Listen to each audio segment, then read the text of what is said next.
आउज़ बिल्लाहि मिनश्शैतानिर्रजीम बिस्मिल्लाहिर्रहमानिर्रहीम। ग़ज़वा हिंद की शुरुआत कैसे होगी? दुश्मन पाक फ़ौज को मफलूज कर देगा, फिर भारत हिंदुआना कहरो गज़ब से हमला करेगा। 20 मार्च 2017।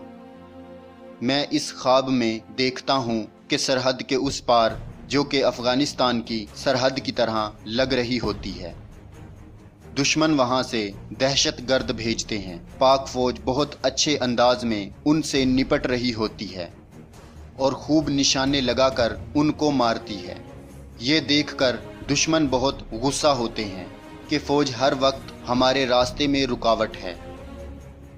फिर दुश्मन अपने तरबियत याफ्ता दहशत गर्दों को जदीद असला और नाइट विज़न के आलात देकर पाकिस्तान की तरफ भेजते हैं। मगर जूं ही वो पाकिस्तान की सरहद में दाखिल होते हैं तो पाक फ़ौज उनको अपने रडार सिस्टम पर देख लेती है और उन्हें चुन चुन कर मारती है। ये देखकर पाकिस्तान के दुश्मनों के सब्र का पैमाना लबरेज हो जाता है, क्योंकि वो अपने मकसद में कामयाब नहीं हो रहे होते। फिर वो पाकिस्तान के अंदर ही से हमला करने का मंसूबा बनाते हैं, ताकि पहले पाकिस्तान को अंदरूनी तौर पर कमज़ोर कर दिया जाए और फिर हमला किया जाए। वो पाक फ़ौज के खाने में कोई वायरस या केमिकल मिला देते हैं। पाक फ़ौज वो खाना खाकर मफलूज हो जाती है और नकलो हरकत नहीं कर पाती। फिर दुश्मन कहते हैं कि अब हम पाकिस्तान पर हमला करेंगे। मशरक़ की जानब से भारत बहुत से इलाकों पर हमला करता है और मगरब की जानब से अफ़ग़ानिस्तान की सरहद से हमला किया जाता है। फिर भारत लाहौर पे एक बहुत बड़ा हमला करता है। पाकिस्तान की फ़ौज इसको संभाल नहीं पाती। फिर पाकिस्तान के लोग असला लेकर निकलते हैं और भारत का मुकाबला करते हैं। मैं भी भारत का मुकाबला करने के लिए सरहद की जानिब जाता हूँ। मुझे एक बड़ी मशीन गन मिलती है, जिससे मैं दुश्मनों पर फायर करता हूँ। मेरे साथ दूसरे फ़ौजी भी होते हैं। जब अवाम और फ़ौज मिलकर लड़ते हैं तो भारतीय फ़ौज वहाँ पर रुक जाती है। इसी दौरान मैं अपने लोगों से कहता हूँ कि पीछे जाकर हमें अपनी आवाम को महफूज मकाम पर लेकर जाना होगा, क्योंकि हम भारत की फ़ौज को ज़्यादा देर नहीं रोक सकते। कुछ लोग कहते हैं कि हम यहाँ भारत से लड़ने आए हैं, हम मर जाएंगे लेकिन वापस नहीं जाएंगे। फिर जब हम शहर की तरफ जा रहे होते हैं तो कुछ लोग वापसी पर कहते हैं कि अगर आर्मी चीफ ने कासिम के ख्वाबों पर यकीन किया होता और इसके मुताबिक मनसूबा बंदी की होती तो आज ये हालात ना होते। इसी असना में लाहौर का बड़ा हिस्सा तबाह हो जाता है। फिर मैं लोगों को लेकर एक जगह पे जाता हूँ, जो कि एक इमारत का ज़ेर ज़मीन तय खाना होता है।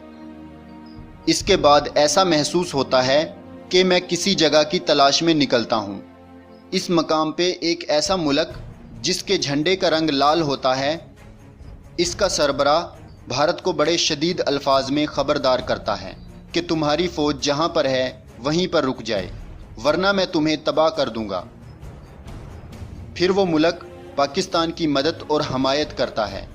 पाकिस्तान की फ़ौज के इलाज के लिए अपनी फ़ौज और डॉक्टर भेजता है। फिर वो ख़ुद भी पाकिस्तान का हौसला बढ़ाने के लिए पाकिस्तान आता है। पाकिस्तान की मदद और हिफाजत के दौरान इस मुल्क का अपना भी काफ़ी नुकसान होता है, लेकिन फिर भी वो पाकिस्तान से इस बात का शिकवा नहीं करता। भारत फिर भी अपनी हरकतों से बाज नहीं आता और ड्रोन्स के ज़रिए से पाकिस्तान के अंदर वायरस और बैक्टीरिया भेजता है, जिसकी वजह से काफ़ी तादाद में पाकिस्तानी बच्चे मुतासर होते हैं और बीमार हो जाते हैं। ये सब देखकर मैं अल्लाह से दुआ करता हूँ कि या अल्लाह हमारी मदद फरमा। फिर अल्लाह बारिश भेजता है, जिसकी वजह से वायरस मर जाता है। फिर मैं किसी मकाम की तरफ जा रहा होता हूँ तो रास्ते में एक इलाका आता है, जो कि एक सब्ज़ाज़ार तरह का होता है। जो लाल झंडे वाला मुल्क हमारी मदद करता है, इसके सरबराह वहाँ पे मौजूद होते हैं। वो लोगों में बैठकर बातें कर रहे होते हैं। वो मुझे देखकर पहचान लेते हैं और कहते हैं कि आप ही कासिम हैं ना, میں نے آپ کے خوابوں کے بارے میں سنا ہے اور آپ کے خواب سچے بھی ہوئے ہیں۔ ان سے ملنے کے بعد میں ایک ایسی جگہ کی تلاش میں نکل پڑتا ہوں جس کو ڈھونڈے بغیر ہم ان مشکلات سے باہر نہیں نکل سکتے۔ مزید جاننے کے لیے ہمارے فیس بک پیج اور یوٹیوب چینل پر وزٹ کریں۔ جزاک اللہ ہے۔ السلام علیکم۔